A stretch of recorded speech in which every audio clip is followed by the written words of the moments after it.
Welcome to Question Period on this Sunday, February 8th. I'm Vassy Kapelos. Today, all hands on deck.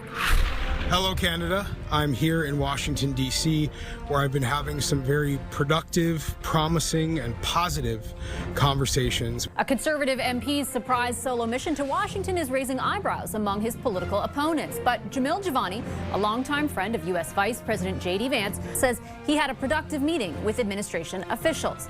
And he says U.S. President Donald Trump had a message, quote, "Tell the Canadians I love them."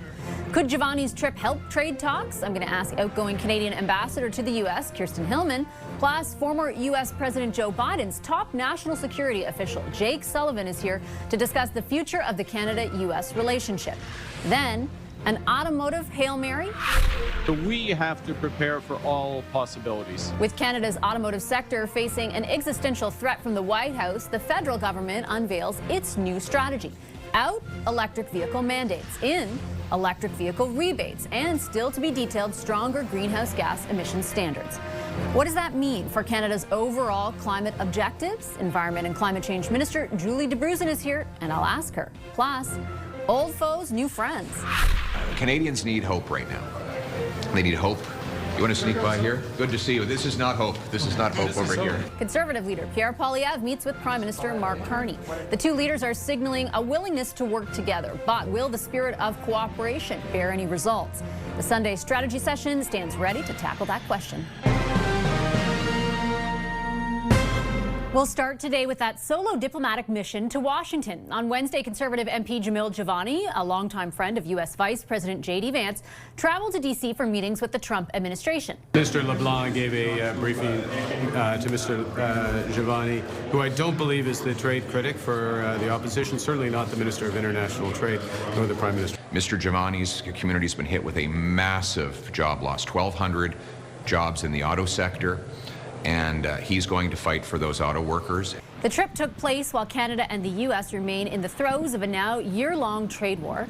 Jivani, meanwhile, took to social media after the meetings, calling them, quote, productive, and, quote, passing along a message from U.S. President Donald Trump, "Tell the Canadians I love them."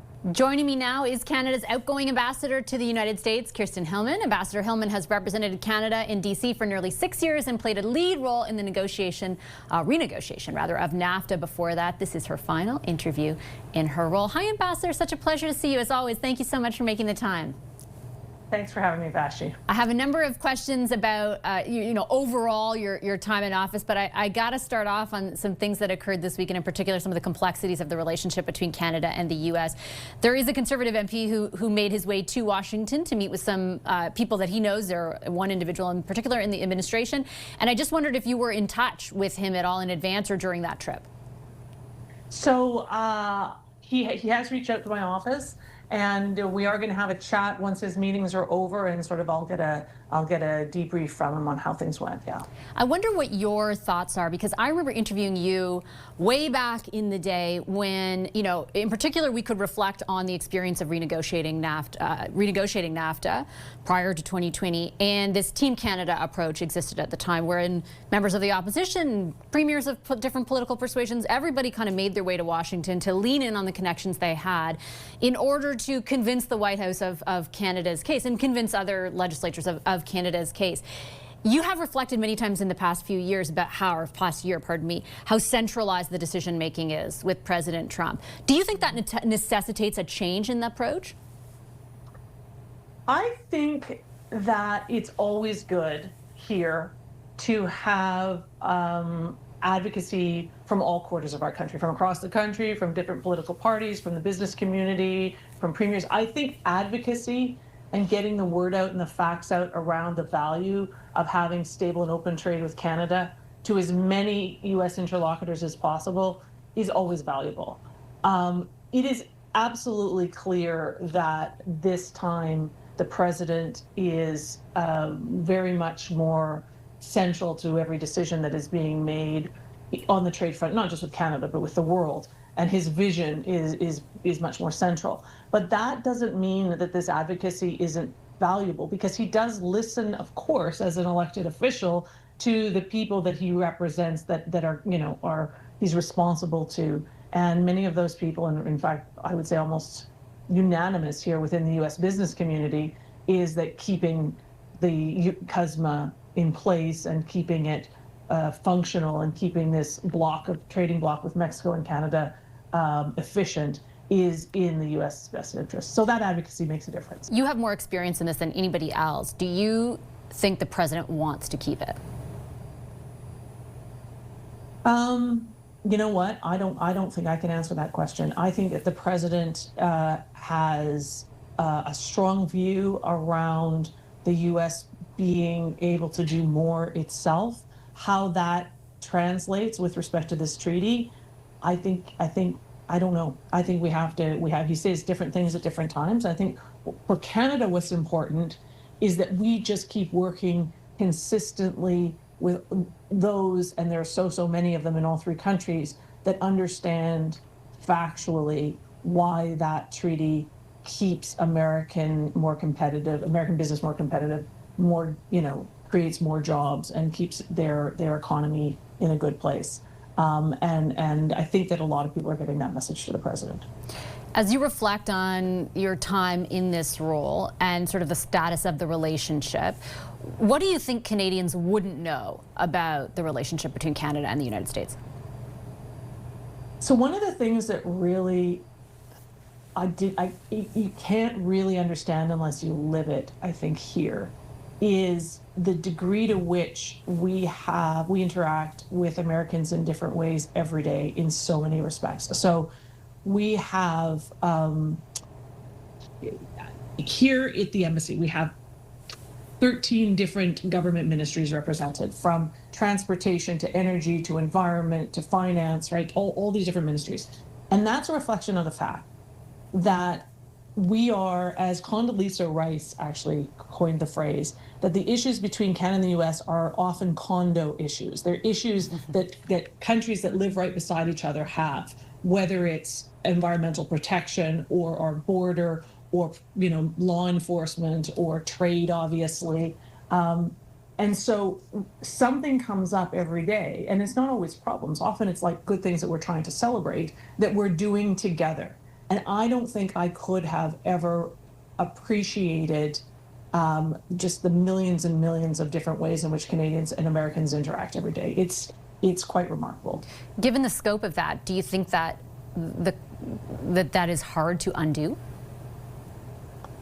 I think geography can't be undone. I think our people-to-people ties and our history together are obviously, there are a lot of feelings and a lot of disruption that is happening because of the larger policies that are being put in place by this administration. But I do think those relationships are deep and wide. I don't think we're going to go back to where we have been in the past with the United States. I don't think that's necessarily a bad thing. I think in large part, both of our countries took each other for granted. I don't think that's the case anymore. But that doesn't mean that those relationships that are so broad and deep won't continue to be a source of inspiration as we chart whatever this new path is with our neighbor. If you were staying in this job, what would be keeping you up at night right now? I think that, that's a good question. I think that we are having to find a way to have serious, professional, technical trade discussions with the Americans, and there's lots of scope for that. The USTR and his team, Jameson Greer and his team, are very professional people, and I think that we are going to be able to do that and keep our eye on the ball as we do that, and try to, here in the United States, focus on that. In Canada, keep Canadians motivated and focusing on what the Prime Minister is laser focused on, which is, being our own best customer, making an environment in Canada that is going to make it easy for us or better for us to be more self-reliant, more trading partners, more investment partners. That work must continue, and Canadians are very much behind it, and the Prime Minister is obviously laser focused on it, but that can't stop. So those two things, I think we need to not take our foot off the gas on either of them, while at the same time trying our best not to get knocked off course by the inevitable sort of distractions and diversions that always come up here in Washington. Do you know what's next after this for yourself? So I'm going to go back to Ottawa and help for about a month with sort of transitioning folks into roles. And then I'm going to take a little holiday, and we'll see. I'll let you know if I have anything to share. Well, go somewhere warm because it's freezing here in Ottawa. Thank you, Ambassador, for all your time over the years, all the great interviews. I appreciate you making the time today, as always. Thanks, Vassy. It's great to talk to you. Thank you so much.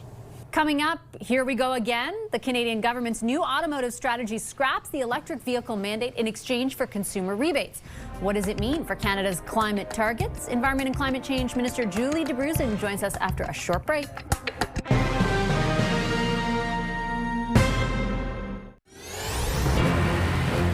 A souped-up auto strategy? Prime Minister Mark Carney this week unveiled his government's plan to revive Canada's struggling automotive industry.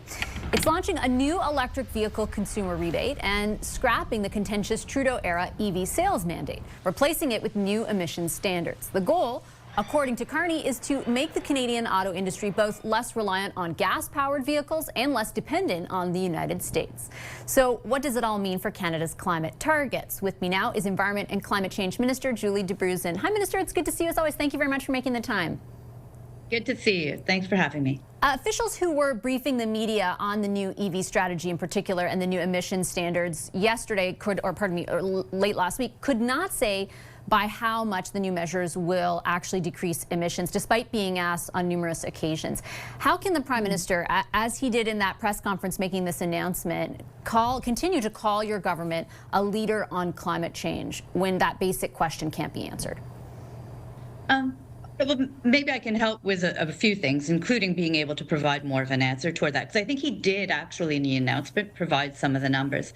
But what this is an all-encompassing policy. So it's not just about a regulation. It's also about how we're making it easier for Canadians to buy EVs through rebates, how to get past the issue of range anxiety by building out a charging network that goes from coast to coast to coast.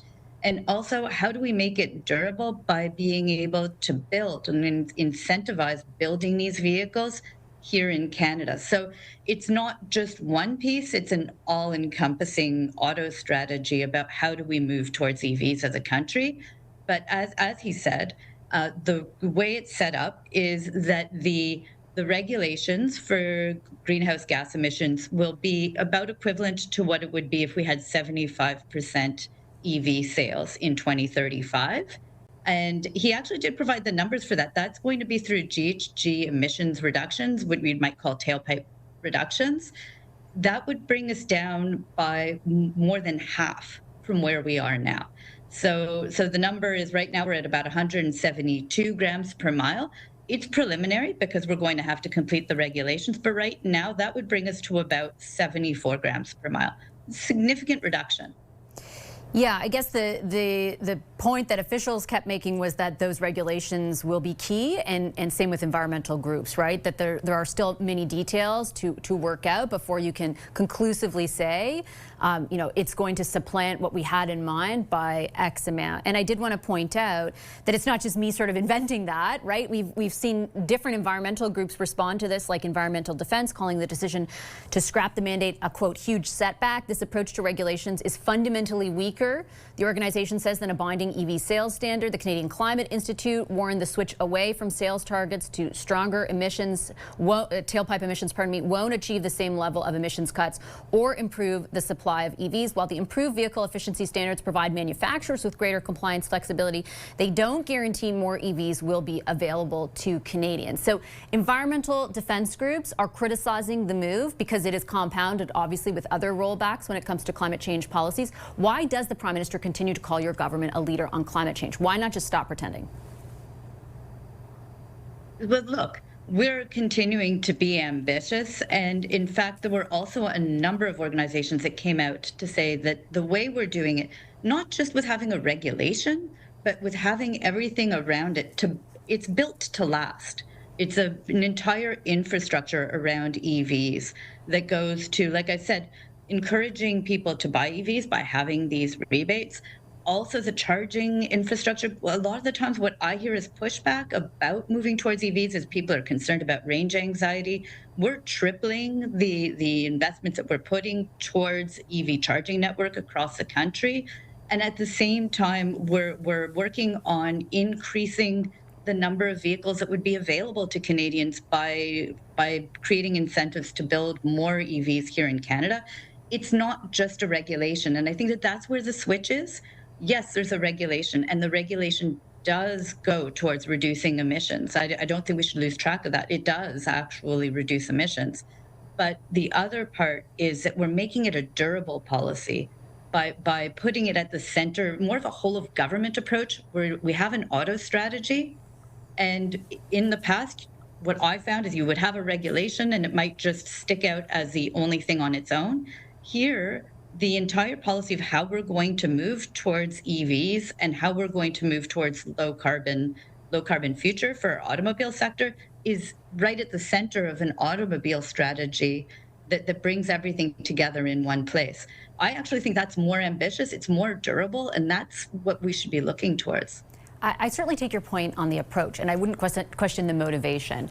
But when you, for example, highlight the investments in charging infrastructure or even the rebate program itself as sort of catalyzing what you just laid out, I would point to the Auditor General's analysis of that initial charging infrastructure program, which never actually identified areas of the country that were underserved, that were, the Auditor General highlighted as not being, able to officially or accurately assess the effectiveness of that program because the government simply was not tracking where exactly all this infrastructure was going. I would point to the sort of tail end of the rebate program as it existed previously, where Tesla started making all of these claims in the dying days of it that ended up leaving lots of other auto dealers without the ability to cash in.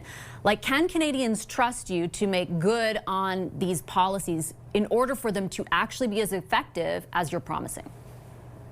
Yes, absolutely. And this policy, the way we've designed it, takes into account some of our learnings about how can we do better to make sure that our policies are in a very new time, right? Like what we're dealing with our auto sector right now, with the impact of these unjustified trades from the United States, is a very different time than what we were in just a couple of years ago. This policy centers how do we make sure that we are taking into account the needs of our auto industry. For example, when you're talking about the rebates, there is actually an incentive in the way that it's structured for Canadian-made vehicles. And there's also an incentive for the fact that we're going to work with making sure that Canadians are buying vehicles that they're more affordable, because the cap, if it's not Canadian-made, is $50,000 for the purchase price for that vehicle. So there are pieces that are built right into it. And the investments in the charging network, we have said that we want to push towards a national charging strategy that will help Canadians to get where they need to go in a way that eliminates the range anxiety.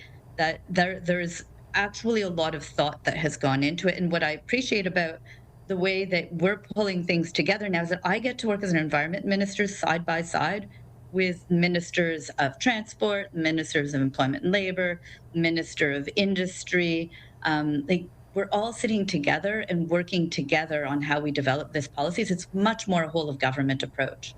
What do you say, though, as someone who does, and I know your work in this field, care a lot about mitigating the impacts of climate change and reducing emissions, to people who look in the aggregate at what your government has done over the last number of months? The EV mandate's now gone. I know that you're saying that there is a replacement, but there's still, as I pointed out, environmental groups who are saying it's not as strong. The removal of the oil and gas emissions cap, the removal of the consumer carbon tax, scaling back clean electricity rules, rolling back greenwashing laws. I'll sort of circle back to where I began, which is I am confused by the Prime Minister's insistence that, I get that there's an economic imperative, but to continue saying Canada is a leader in mitigating the impacts of climate change when all of that stuff I listed is also true feels false. So let me add one more piece into it. We also finalized our enhanced methane regulations on oil and gas and landfills that will bring down our emissions by about 400 megatons. So when we're talking about like from the regulatory scope, we have been moving forward, and it fits within our climate competitiveness strategy, which is how do we have a foundation. We're working on strengthening the industrial carbon price. The Prime Minister even just talked about it yesterday. We're doubling the electricity capacity in our country because we know that we need to move towards electrification. So we are putting in place these pieces like the enhanced methane regulations. But on top of that, we're doing things like when we're looking at major projects, we have a major project that's going to be getting Iqaluit off of diesel fuel with the Iqaluit Hydro project. We're building out nuclear power here in Ontario, and I say here in Ontario because I'm an Ontario MP, with Darlington. We're building out transmission lines in BC with the Northwest Corridor. We're working with Atlantic provinces towards building out offshore wind with Wind West. Very much there's a thought of how do we, across government, not only create the regulatory predictability that we need, although we are putting that in place too, but how are we putting in the infrastructure so that the policies are built to last? These aren't just regulations, it's actually at the center of how we're building forward. And if I'm going to say it, how do we build Canada strong?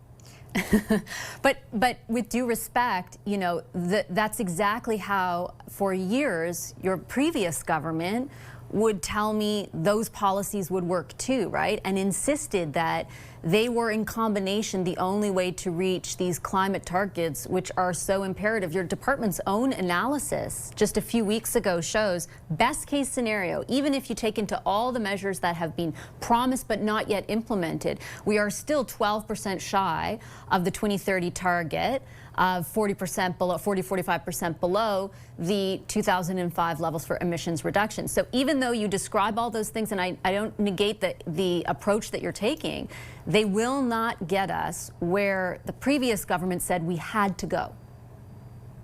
Yeah, look, there's a lot more work ahead of us, but I think that what you see from the approach that I'm taking and that the Prime Minister is taking is that we recognize we're in different times. We need to meet the moment that we're in right now, and we're doing that through an all-encompassing piece. So it's the regulatory predictability and making sure that we do have these foundational pieces, like industrial carbon pricing. Like, I want to be clear, we fight to keep that every single day in the House of Commons. Like, we have votes on it regularly just to keep such a foundational piece that we need to reduce emissions across our country. We're putting in place things like I said, the enhanced methane regulations. We are a global leader when it comes to methane reductions. That is a space where Canadians should really stand proud in how we're moving forward. But we're also putting together the other pieces around. Yesterday's a really good example of that, because the new auto strategy that we put forward will reduce emissions from the auto sector. It's also at the same time going to be creating jobs and as I mentioned, has affordability options for Canadians. I don't remember a time, like I was there when we announced the EV regulations in past iterations. It would just be me kind of standing in front of a car in EV talking about it. We were on a shop floor with workers who are helping to assemble these vehicles, create the parts for these vehicles, who were cheering an auto strategy that's moving us towards an electric vehicle future. That's a huge change that I think we should feel really positive about, because it's much more unifying. And that, I believe, puts us in a place where they're built to last. I'll leave it on that note, Minister. I appreciate your time as always. Thank you very much. Thank you. It was great to see you. Thank you as well. Environment and Climate Change Minister Julie Dabrusin. When we come back, new year, new vibe. Prime Minister Mark Carney and Conservative leader Pierre Poilievre are pushing for collaboration after a one-on-one meeting on Parliament Hill this week. Will it last? And what will it produce? Our Sunday strategy session with Kathleen Monk, Lisa Raitt, and Scott Reed is next.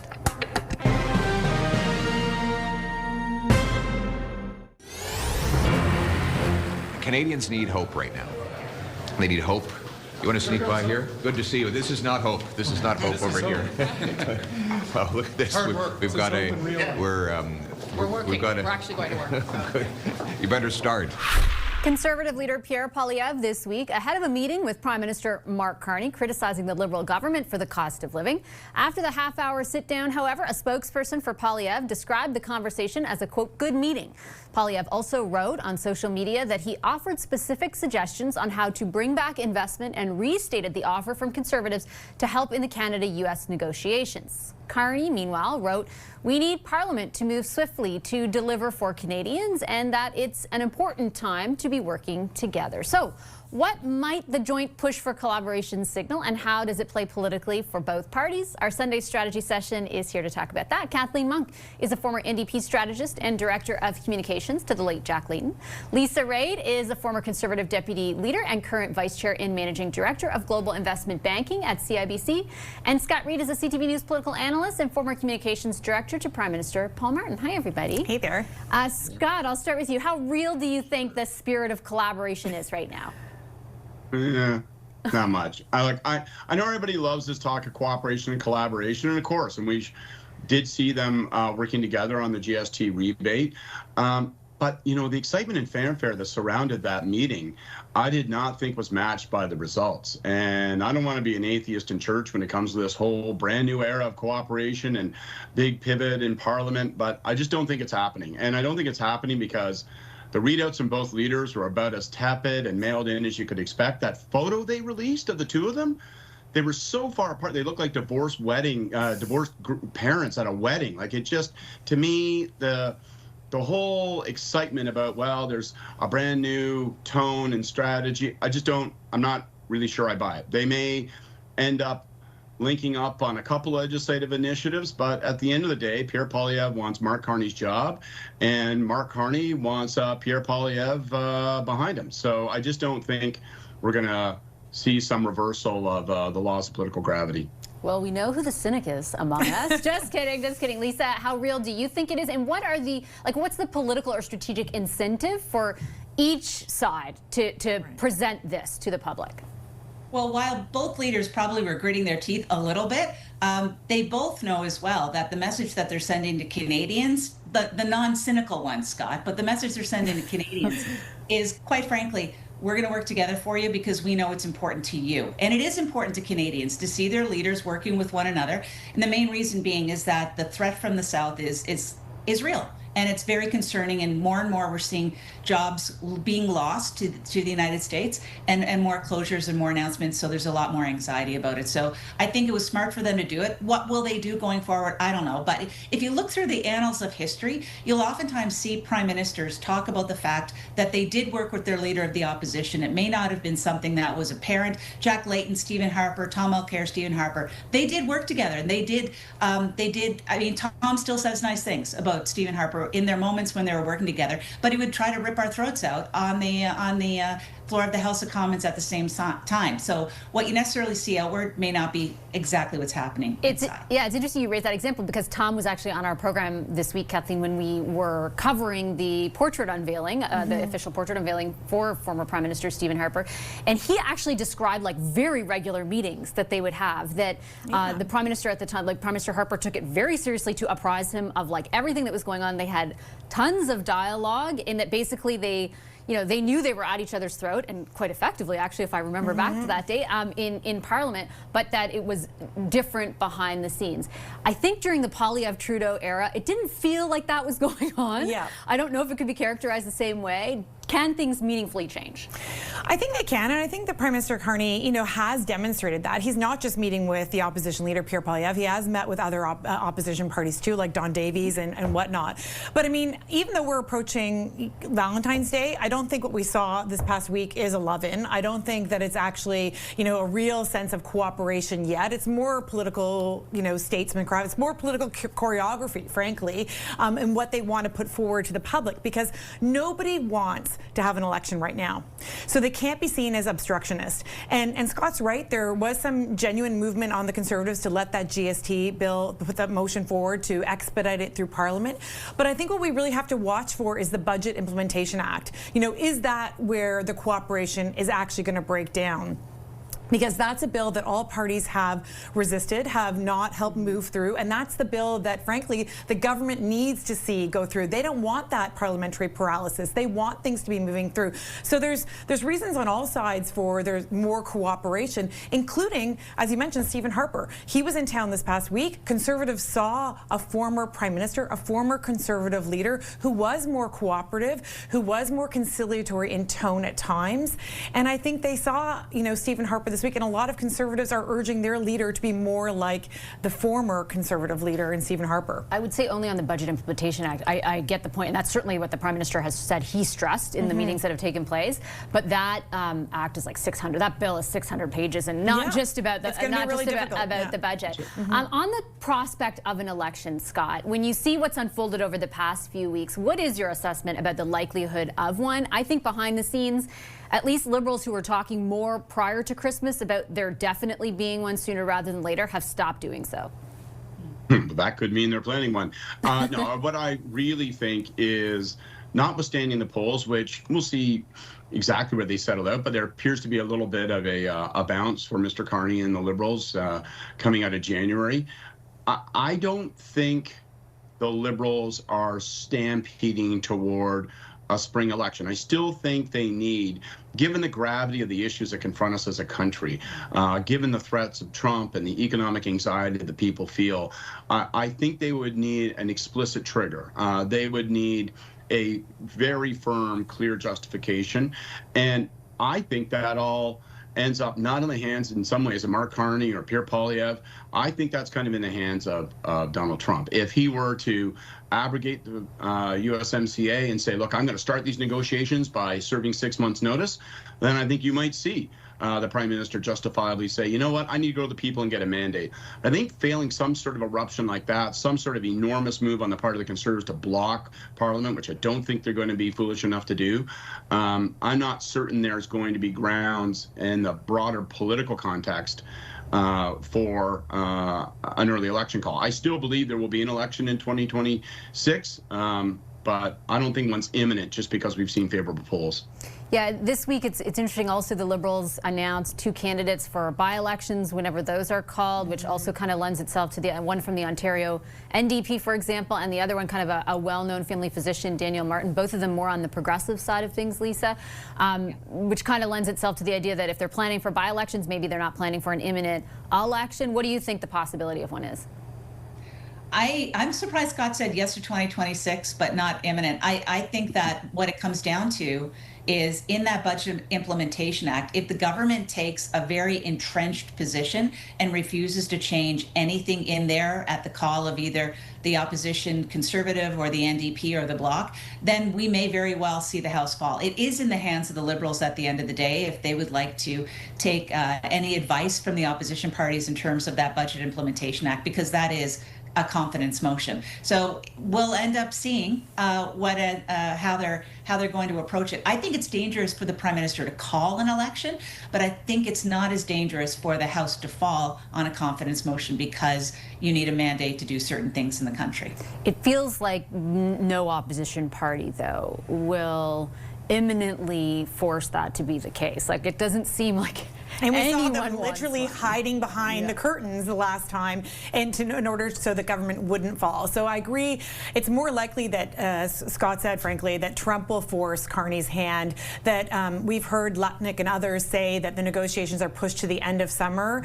If something breaks down then with CUSMA, with the USMCA, does Carney then take that as the reason to go back to the polls in late fall 2026 on the issue of the trade negotiations, on the issue of U.S. versus Canada and what happens there? Okay, I'll leave it there. Thanks, guys. Appreciate the discussion. Our Sunday strategy session, Kathleen Monk, Lisa Raitt, and Scott Reed. When we come back today, Prime Minister Mark Carney says the old U.S.-led rules-based world order is over and it's not coming back. What does that mean for Canada and the United States? Former U.S. National Security Advisor Jake Sullivan is my next guest.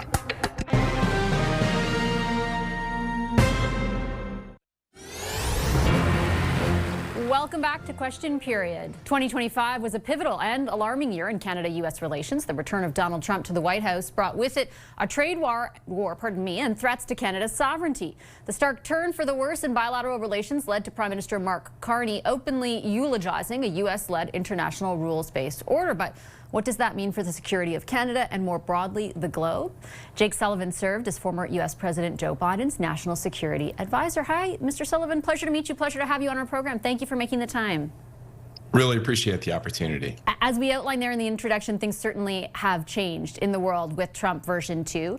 Do you agree with our Prime Minister's assessment that the traditional rules-based world order guided by U.S. moral leadership, however imperfect that may be, is over? I do agree that we've reached the end of the post-Cold War era, and a new era is coming into view, but the shape of it, I think, is still contested and not entirely clear. So to that extent, I agree with the Prime Minister. Where I disagree with the Prime Minister is that he effectively equated, not just under President Trump, but for the long term, the United States and China. Not in so many words, but that was the basic implication of his presentation. And I think the U.S. and Canada have such deep interests and communal ties and a very long border that we have to find a way to have a deep and sustained relationship, even when we hit difficulties like a president in the United States who, claims Canada's the 51st state or starts a trade war or whatever it may be. So it did concern me a bit that Prime Minister Carney painted with a very broad brush. I have a few questions for you about China actually coming up, but I did want to follow up just on that. Would I be correct in interpreting that as you don't believe this drastic change in the relationship is permanent, that there might be changes, but that ultimately it's not, a hard break? Look, just as the world will look different in the future, I think it's right to say the relationship will look different in the future. And the Prime Minister, I think, very fairly laid out many different ways in which the world is changing and evolving and what we're having to contend with on everything from the technology revolution to the climate crisis to the rise of China, which is a massive event in geopolitics over the course of the past several decades. So things will change and therefore the relationship will change. But do I believe that it is the end of a positive, deep, sustained alliance between the United States and Canada to the mutual benefit of both our nations?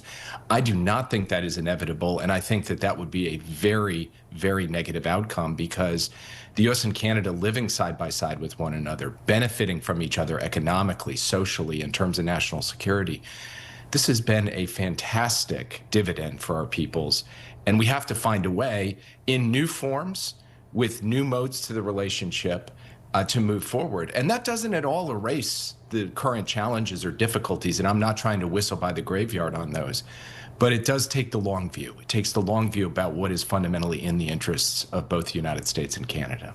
What kinds of things do you think could be key in the coming years to seeing what you just laid out materialize?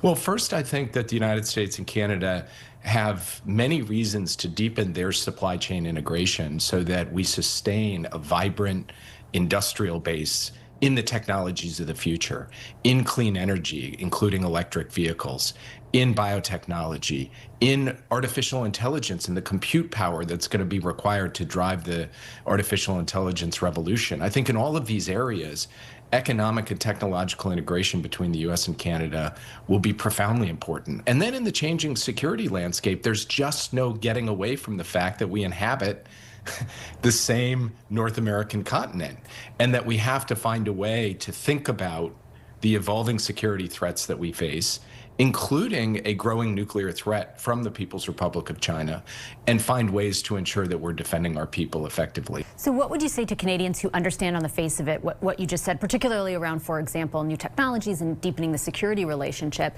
but feel very nervous about that given the type of rhetoric employed by the president, in particular with respect to our sovereignty? Even if we take away the tariffs and all that stuff, just the rhetoric around our sovereignty, Canadians are nervous, I think, about, it's fair to say, and polling supports that, about deepening that part of our relationship while Trump is there. What would you say?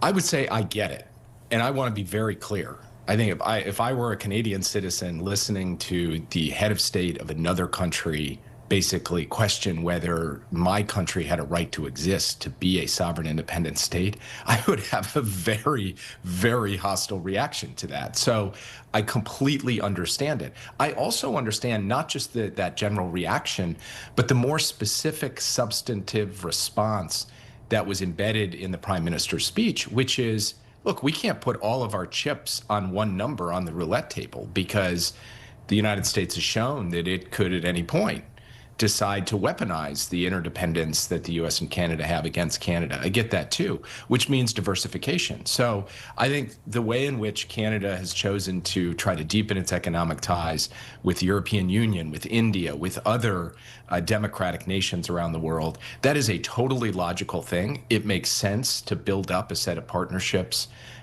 with others. And in fact, it makes perfect sense to continue to have an economic relationship with China. The United States has an economic relationship with China. But I think what I am just pushing back on is the idea that there should be a permanent break in the US-Canada relationship. As I said, I think it will have to change and adapt and be updated for the realities of the moment, and to take into account what we've seen over the last year. But I want to just keep coming back to what I think is the big picture, which is there is so much good in what our two countries can do together down the road that I hope we continue to try to achieve that, even as Canadians rightly look very seriously at how to respond in a strategic way to what they're dealing with right now. I did also want to ask you about China, because I remember covering your visit. I think it was to a cabinet retreat. I was in Halifax for it. It was at the time that the federal government here was announcing, the previous government was announcing those tariffs on Chinese-made EVs. I was interviewing a minister a few days ago just about sort of this government's pivot on China. And she insisted that China right now is more predictable and intimated, easier to deal with than the United States, as a kind of justification for some of the changes in policy with respect to the auto sector or even the oil and gas sector. I wondered if what your thoughts are on whether that's an accident or whether that is by design, that China is positioning itself that way in light of the moment we find ourselves in. Well, I'm not going to disagree, in fact, that China is a bit more predictable right now than what we are seeing come out of the White House. But being predictable isn't inherently a good thing. One of the things that is predictable about China is that if a country does something that China takes offense to, China will react in ways that are coercive, that weaponize their supply chains and their interdependencies. And Canada has just quite recently gone through that experience. And so from my perspective, it is, again, perfectly logical to have a relationship with China in trade and economics, as the United States does, as basically every country in the world does. But buyer beware from how deep to make that and how much to rely on China, because they have already demonstrated with an authoritarian system that is prepared to take quite brittle and coercive actions against democratic countries like Canada, that they have done that in the past, and they very well could do it in the future as well. And so from my perspective, it just means being, proceeding with caution. The other point is that China has a very predictable industrial strategy. And it is a strategy to try to build up and capture the dominant share of many of the industries of the future, including electric vehicles, with state subsidies and other forms of support that undercut competition in places like Canada. And so, left to its own devices, China, in fact, would flood the world with cheap manufactured goods and essentially drive industries entirely out of business in other places, including in Canada.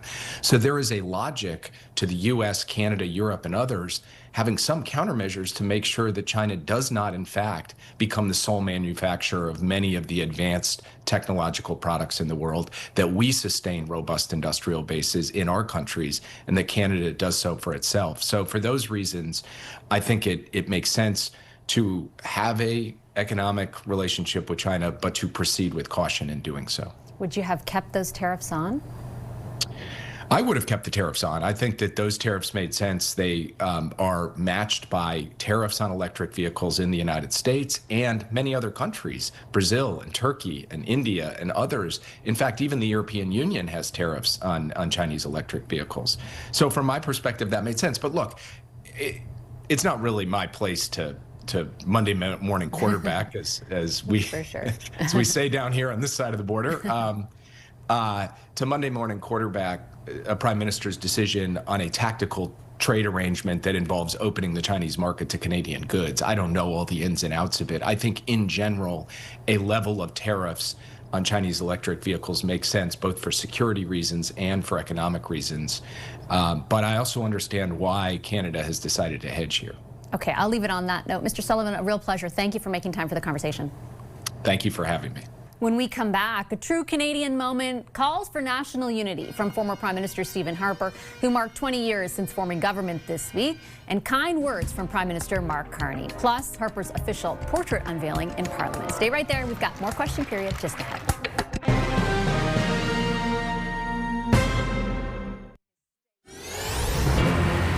I want to end this week's program a little differently because this was a very unique week here in Ottawa. There was a series of events marking the 20th anniversary of Stephen Harper becoming Prime Minister, and one of them, the unveiling of his official portrait, is worth a second watch. Mr. Harper stood alongside Prime Minister Mark Carney for the ceremony, and each delivered remarks. Both spoke of the importance of national unity, particularly in the face of external threats, but they also spoke of each other, and well and warmly of each other, to be more exact. It was a moment of pure, authentic civility in a world that feels anything but. It was uniquely Canadian, and a moment worth leaving you with today. Have a listen, and have a wonderful rest of your weekend. In a political climate increasingly buffeted by noise, he brought composure, intellect, and decisiveness to public life.